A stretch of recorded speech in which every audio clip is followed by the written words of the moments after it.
सावन के सावनारी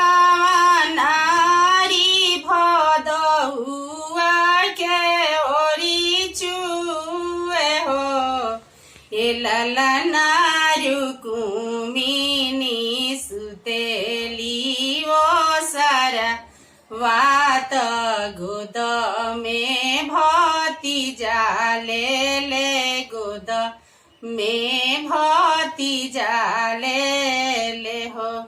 घर में से निकले भौजैया तो ओठ चमकावेली मुँह चमकावेली हो।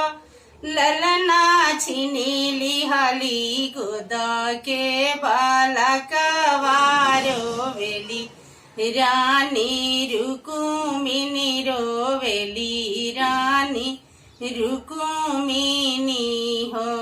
मिलहु सखिया सले हार मिली जुली चलहु हो। सखिया रुकुमिनी के तना समुझाई रोवेली रानी रुकुमिनी रोवेली रानी रुकुमिनी हो। उठहूँ ए रुकुमिनी उठाहूँ उठी दातु इनिया कर उठी जलपन कर हो। रुकुमिनी कहला सुनल माफ करहूँ उठी जाला पाना कर उठी दो तू इनिया कर। कमनमा से गंगा बढ़ी आई है से वरवा दही आई हानि हो। सखिया कमनमा से कृष्णा हमारो आई है कहबी दुख आपन सुनबी सुख उनु कर सुनबी सुख उनु कर हो। सावन में से गंगा बढ़ी आईली से वरवा दही आई हानि हो।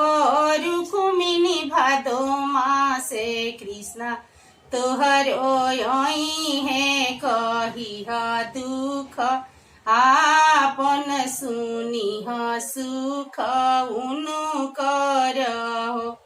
सखी भादो माँ से कृष्णा तोहरो आई है कहिह दुख आपन सुनिह सुख उनु कर हो।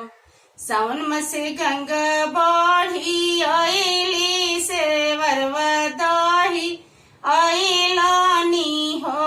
ललना भादो माँ से कृष्णा उनु कर आईलन कहेली दुख आपन सुनेली सुख उनु कर सुनेली सुख उनु कर हो।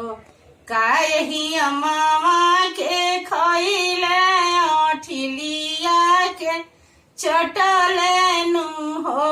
रुकुमिनी काई हुई है अनकर जमाला का जब से नहीं खे आपन जब से नहीं खे आपन हो। रुकुमिनी काई हुई है अनकर जमाला का जब से नहीं खे आपन जब से नहीं खे आपन हो।